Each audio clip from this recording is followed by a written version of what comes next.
Chapter 16 Plunkett's Story. Well, if it isn't the little fanboy. What can I do for you today, Mr. Corrigan? I'm sorry, Mr. Plunkett, said his fat nurse, scurrying after Daniel. The little creature just pushed past me and ran. Daniel was standing inside the doorway to Plunkett's library. The little man was in his usual spot, sunk into his overstuffed chair like a turtle in his shell.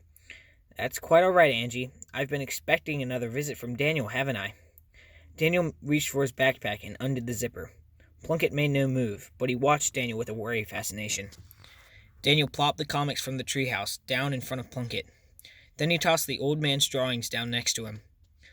You can go now, Angie, said Plunkett, his eyes only glancing at the bundle of sketches in front of him. Thank you. Angie shot Daniel one last dirty look, and then turned on her heels and walked away.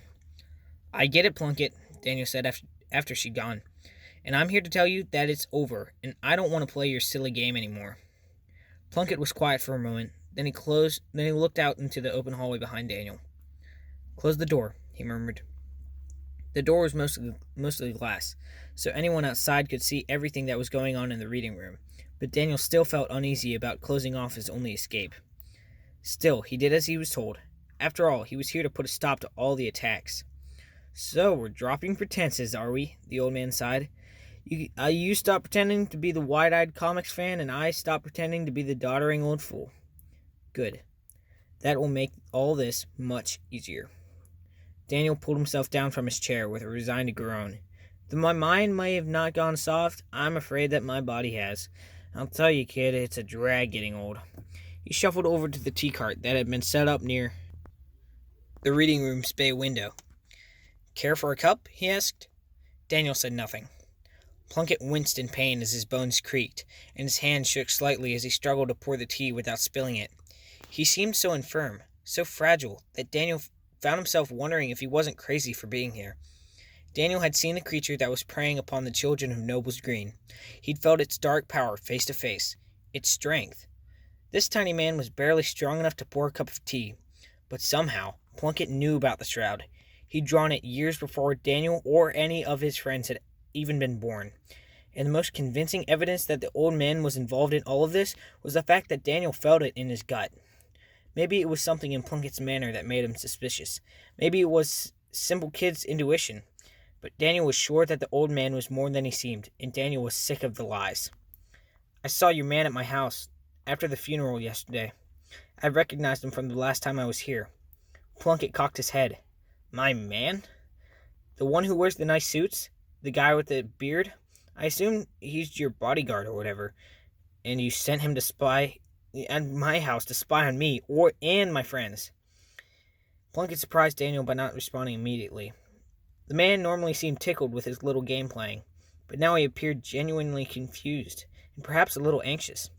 When he spoke next, he seemed to be only half talking to Daniel, and more interested in some inner argument he was having with himself. Well, I'm sure I don't know what you're talking about. There's no such gentleman in my employ. It's true that I have eyes and ears throughout Noble's Green, but none of them match that description. Plunkett sniffed and rubbed his hands together. The matter was apparently settled. He went on. I was sorry to hear about your grandmother, though. Believe me when I say that she was a special person. You knew my gram? Daniel asked, cautious. I've lived here a long time. I know a lot of people. It's a strange thing to outlive everyone you know. Plunkett's shoulders slumped, and he seemed to get a faraway look at those rheumy eyes as he sipped his tea. For a moment, Daniel actually felt sorry for the old villain, but then he silently reminded himself who he was dealing with and what the man had done. Plunkett recovered. Now then, he said, wiping his eyes on his sweater sleeve. On to business. You found him, have you? Plunkett didn't wait for Daniel's answer. Instead, he clapped his hands together as if he'd just won a prize. I wasn't sure if my clue would work, but I figured that if you were a detective worth your salt, you'd eventually figure it out. I've been holding on to those drawings for many, many years, and I was loath to part with them, but it was the best way to make sure you were ready. Ready for what? Asked Daniel, struggling to sound less confused than he really was. Why, to battle the Shroud, my boy. I don't want to fight you, said Daniel, backing up a step. I came here to ask you to reason with you. Please leave my friends alone. Fight me? Fight me? What? Why? What are you... Oh, I see. My, oh my, you think I'm the Shroud? Daniel said nothing, but his face told all. Without warning, Plunkett began to laugh. The old man laughed so hard that he ended up bent over in a coughing fit. Well, that's what I get for trying to play it sly, eh? I've got you thinking that I'm the Shroud. My boy, while I certainly understand how comforting it would be for you and your super friends to find out that your arch nemesis was really just an infirm old geezer, I'm afraid you've got it wrong. I'm no monster, I'm no master criminal. I'm just plain old Herman Plunkett, old man and fool. He reached for a second cup from the tea cart. Are you sure you won't change your mind about that tea? Daniel again refused, but he did allow himself to sit on the old leather footstool lest he fall over. His mind was spinning, trying desperately to process this revelation. This was just another one of Plunkett's lies. It had to be. Why should I believe you? Asked Daniel. Plunkett smiled. Why not? It's easier to believe that I'm really a menacing creature that preys on the innocent children of Noble's Green, stealing their powers away in the night? But, said Daniel, if you're not the Shroud, then how do you know about my friends? I said I wasn't the Shroud, Daniel. I never said I was stupid. Plunkett wobbled over to the cabinet against the back wall of the reading room and opened it to reveal a wall safe set into the dark wood. He spun the dial a few times, and the safe opened with a pressured pop. He withdrew a black leather briefcase. Here, he said, placing the case in front of Daniel. Take a look. Daniel flipped the lid open and saw stacks and stacks of laminated newspaper clippings, webs, articles, reports. They were all written within the last few years, and all dealt with the same thing, unexplained miraculous occurrences within the sleepy little town of Noble's Green. There was also pictures of every one of the supers. This was a file on Daniel's friends. It's all there, if you have the eyes to see. Your friends act as if they can go about their business and no one will notice.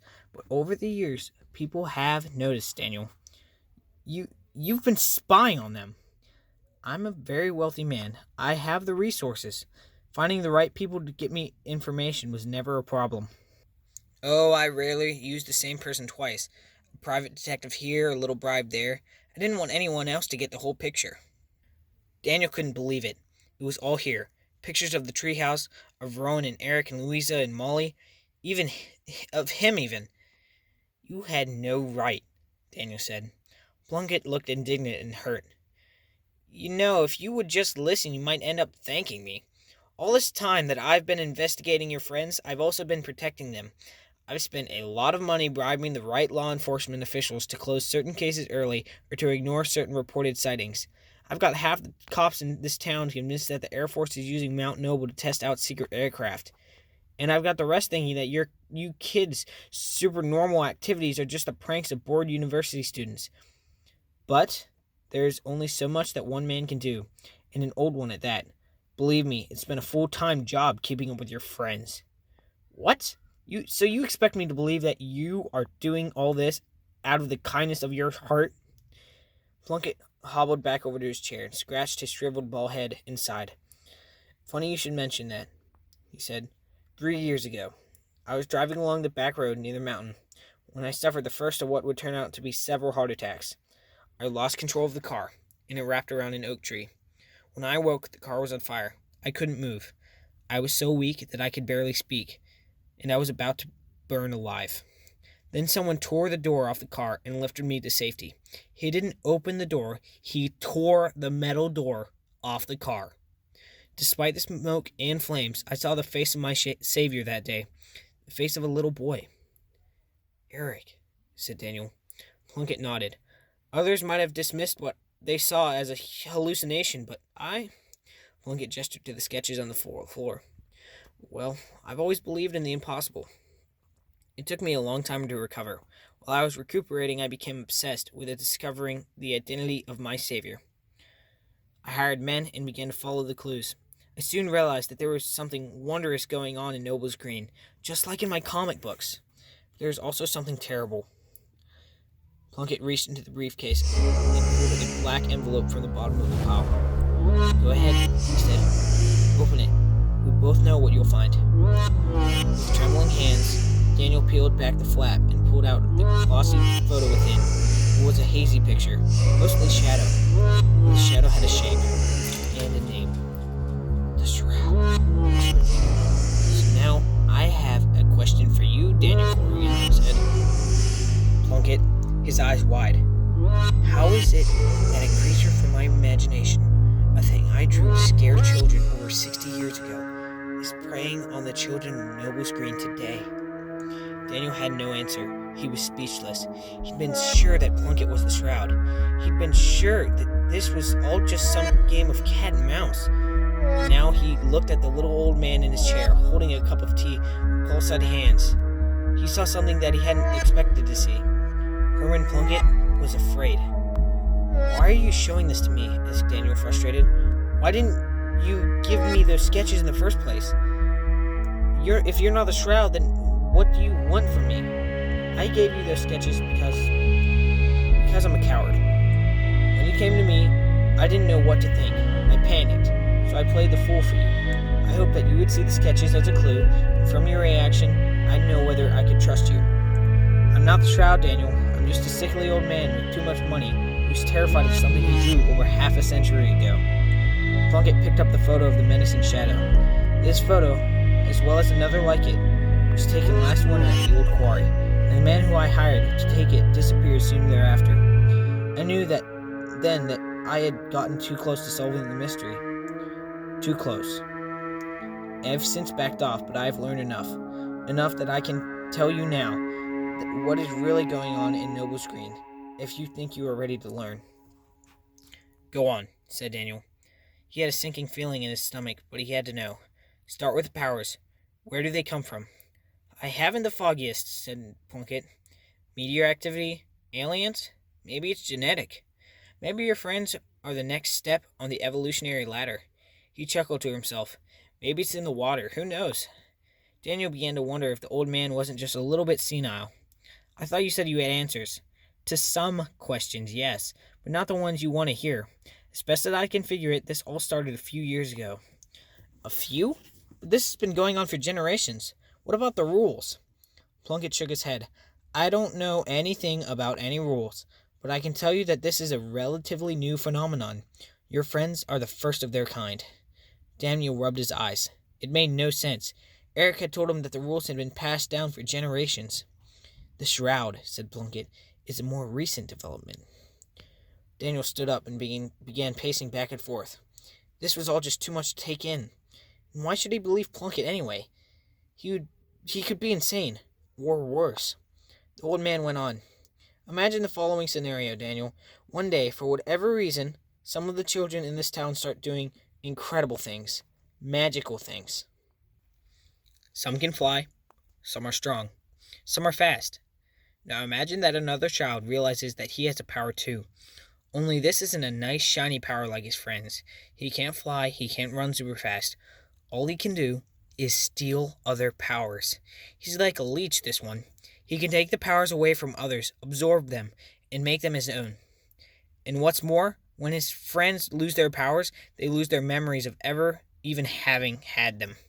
Just imagine watching your friends do all these wonderful things while you stood there, unable to join in. How long could you resist? How long before you took some of that power for yourself?" Daniel stopped pacing. Plunkett's gaze was frightening, but Daniel couldn't look away. When next he spoke, his voice was sad, and the fear was gone, replaced by something like pity. "It's not fair, really," said Plunkett. "A child shouldn't have to make that kind of choice. He shouldn't have to resist that kind of temptation. There are few adults strong enough, much less a little boy. Especially a boy whose head is already filled with dreams of superheroes. A boy whose dream world was formed by the four-color comic book depictions of heroes and villains. The boy dreams his whole life of being Johnny Noble, only to wake up one day alone in the knowledge that he is something else entirely. He's quite the opposite. He's the Shroud." Daniel felt sick to his stomach. He looked down at the stack of comics before him. The complete run of Fantastic Futures starring Johnny Noble. Complete, except for 2 missing issues. "Who?" asked Daniel, but the question had already left a bitter taste in his mouth. Plunkett wiped his dusty glasses on his sweater sleeve, breathed on a lens, and then wiped them some more. When he was finished, he answered with a question of his own. "Think back. What have you seen the Shroud do? What is it capable of, and who do you know that can do the same? You have faced the Shroud twice now, so who among you was missing each time?" Daniel didn't answer, but Plunkett nodded anyway. The old man saw the understanding, the realization in Daniel's eyes, and that was enough. Daniel was thankful that Plunkett didn't make him say the name out loud, because to do so would have felt like a betrayal. "There is one last picture in the envelope, Daniel." Daniel reached in and pulled out the last photograph. In a kind of shock, he looked down. He took a deep breath and put it back. Then he sat down. He couldn't feel anything anymore. He was numb. If you value your friends, you have to find a way to stop him, Daniel. If you need proof to convince the others, more than a photograph, then find the missing comics.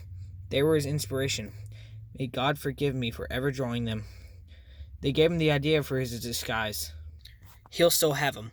Find those comics, and you found the Shroud. It was nearly dark by the time Daniel pedaled back home. The normally welcoming houses of Elm Lane tonight seemed menacing in the twilight shadows, and the brisk November breeze chilled him to the bone. He parked his bike beside Molly's front yard and stared for a long time up at her window. "How can I do it?" he asked himself, picturing the devastation, the heartbreak in her eyes when he told her that he had to fight one of their own. He would know the look because he was wearing it right now. They had been betrayed, all of them, betrayed from within. He pulled the black envelope from his coat pocket and stared once more at the photo inside. It was grainy and showed a shadowy figure standing in a tangled thicket at night. Beneath the billowing blackness, beneath the dark disguise that was melted away, was a boy's familiar face. "How can we fight our friend? How can we fight Eric?"